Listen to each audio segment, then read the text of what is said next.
97.9 GRD rocks. Hey, it's Metalhead Ned. Got an awesome interview. It is one of the most extreme, amazing shows and some of the most extreme music I have ever listened to, and that is Watain. I've got vocalist Erik on the phone with me. How is it going, dude? It's going all right. We're busy here preparing for summer festivals starting Friday 13th, actually. Summer festivals. What kind of festivals do you got going on? Yeah, so it's pretty much like carefully selected European festivals. You know how they do like the big metal festivals over in Europe. So we're doing a bunch of those, just like the ones that we really like, you know, the ones that we knew we could get a good night slot on and a big nice stage to take on the whole show, you know. So yeah, it's going to be good. Now, obviously, the big news is that Watain is coming back to the States for one show in New York or Brooklyn, New York, for just one show this summer. Now, how come only just the one show in the States and not like a big tour? Well, you know, usually like festivals or even like summer shows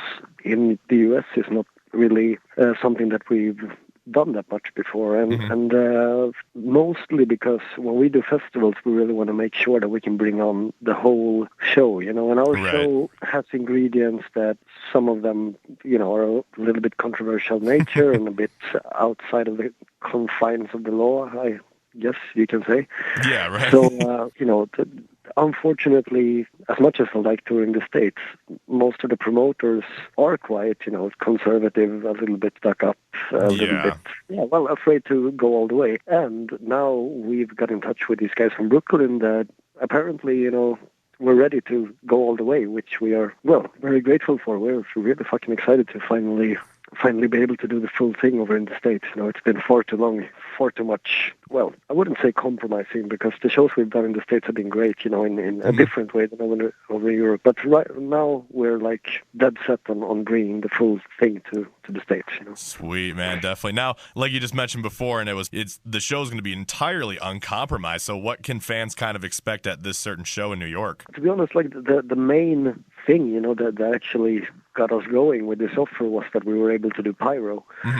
And fire in the States is, since that nice little great white happening. Yeah, thing, definitely. It's been very hard to get fire working on the stage, right? So that's mainly, like, that's the main difference, I suppose, from what people seen before. But basically the whole stage setup is new as well. There's going to be some things I don't want to say too much. I don't know who's going to be listening, so I won't want to be a bit... You can say whatever you want, man. Go for it. I don't care what you say. But you know, let's just say that people are in for something different. You know how people want to come to rock and roll shows and have a good time and drink a beer with their friends and just listen to loud music. Well, they're going to choke on those beers.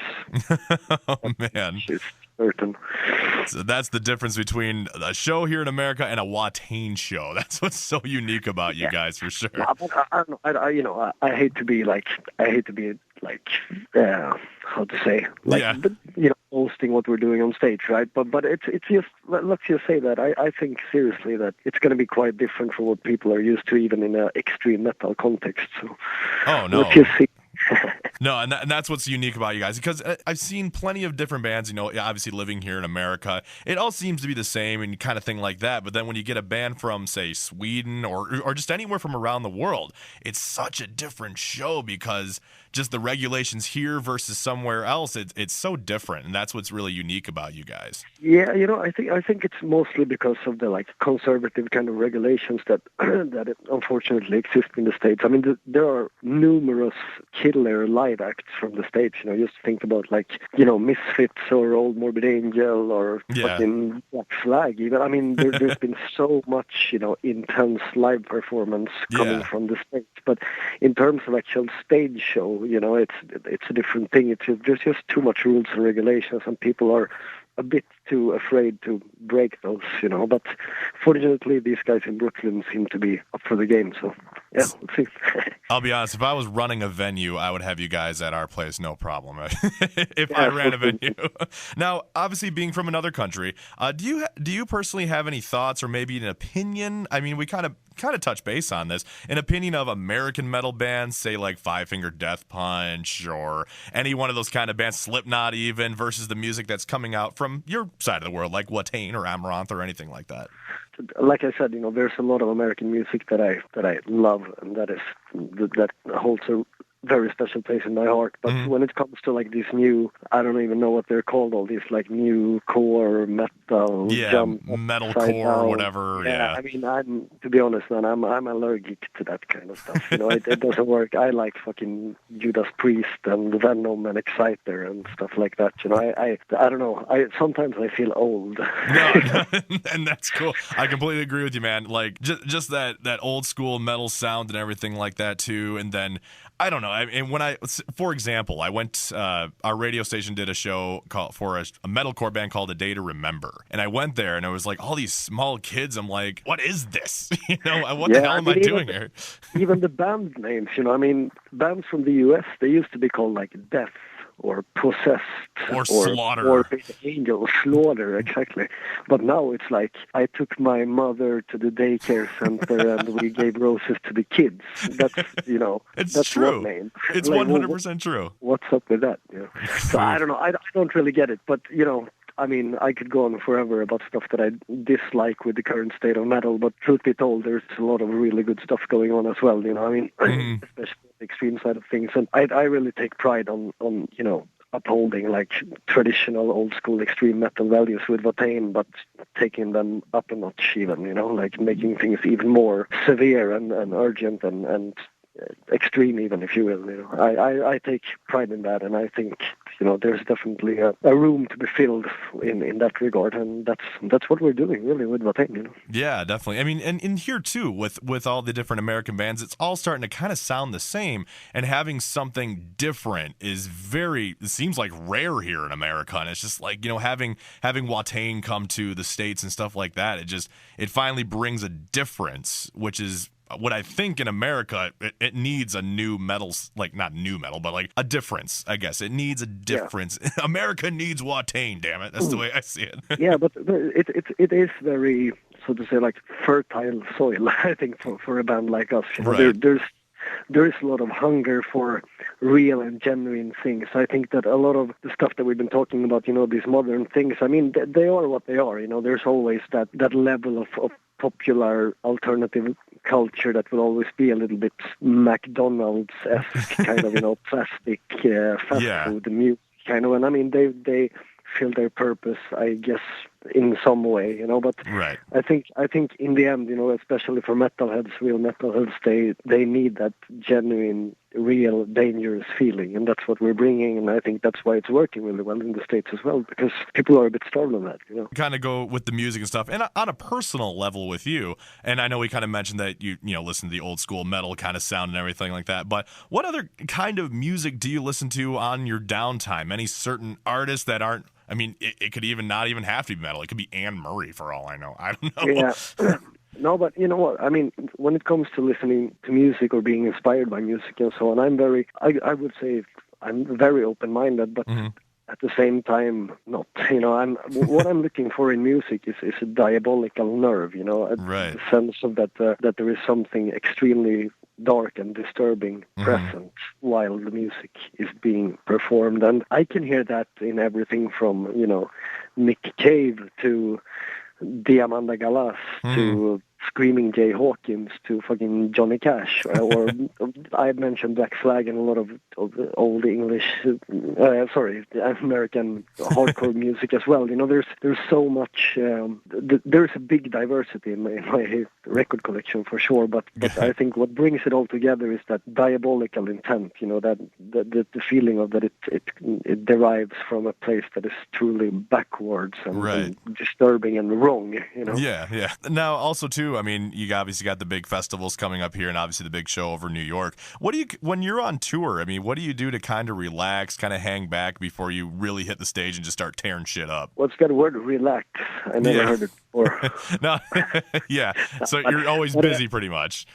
Yeah, I mean, I try to really use the touring time as like fully focused on band things, and when we're not on stage, we talk about whatever we can do differently to evolve on the stage, and we are very like focused on the touring itself when we are on tour. I mean, of course, there's a lot of dead time still, and I don't know. I think I use it a lot for just silent contemplation, and I'm a pretty we're all pretty asocial persons. We don't really. We're not the kind of people who like hang out at after parties, after shows, and so on. We usually stick to ourselves and the family that we're traveling with, and usually for the better, because the few times that we don't, things just end up bad. Yeah, definitely. So, no, but it's it was a different thing when you were maybe 20 years old and went on your first tours. Then everything was very it was a lot about just breaking and crashing and burning up as many things as possible and fighting with everyone else around you. But at some point, I mean, what we're doing with Watain on stage is such a, to us, this is spiritual work, really. Right. It is something that has a transcendental value to us, and I think the older we get, the more serious it becomes, and the more the less time we allow for fucking around and playing. It's a very, to us, the touring, it can be compared a little bit to a sort of pilgrimage or a crusade even. Yeah. It's there is a spiritual aspect to it that I think has grown over the course of the years, and like I said, we allow for less and less stupid whatever mischief, But then again, I mean, we're a bunch of pirates, and of course, like you said, it kind of gets to that point, like you said just a second ago. You're at, when you first start off, you're like 20 something, you're just like, whoa, it's party time all the time, that rock star lifestyle. But eventually you get to that point of just, you know what, let's just go out and do what we do. Yeah, and I mean, I enjoy touring a lot more in that context than I did before, because I feel a little bit like unclean when I mix up, something as life altering and challenging as performing a Watain concert. I when I mix that up with too much bullshit things, then it feels a little bit like unworthy somehow, or you know what I mean. It feels a bit strange word to use perhaps, but it feels a bit blasphemous almost. I prefer to focus on the work, the work with a big W. Awesome, Erik. Well, thank you so much, man. Just to kind of wrap things up there, is there anything you want the fans to know about the obviously upcoming festivals? Anything big about the New York show? Any possibility of working on new material? Anything you got that you want the fans to know? Well, we're very much focused on the here and now, and honestly, that New York show is gonna, I don't know, I think it's gonna change quite a lot of things in terms of how people see us in the States. So I really just hope for a lot of good people to show up, the right people. I hope that if all the thieves and criminals and the insane people of New York come out of the woodwork and bring themselves to Brooklyn and steal a ticket from some hipster kids and go to the show, and let's burn down that venue. We can't wait. Oh man, if I see, I'm in Michigan, which is about a good 4 or 5 states away from New York, so I got to figure out a way to jump on a plane and get over there or something like that. No, but hopefully what's going to happen is that we're going to do this show, and people are going to start realizing that fuck you, we want to bring this over and have this thing touring, and that's the aim of this show, to show also to other promoters that hey, this is actually, this can work if you just have the guts to do it. Heck yeah, man. That's the way metal should fucking be, is just no bars held and just whoop some ass if you need to. That's right. That's cool. Right. No, that's what it's all about. Heck yeah, man. Erik, thank you so much for hanging out with me, and be sure to check out Watain. If you have to fly from Texas, California, or Idaho, go up to the New York show. There's a huge thing going on there, and Watain is going to take over the United States of America. Erik, thank you so much for hanging out with me, man. Thank you. Yep, man. Good luck at the festivals and good luck at the show. All right, cheers. Thanks, man.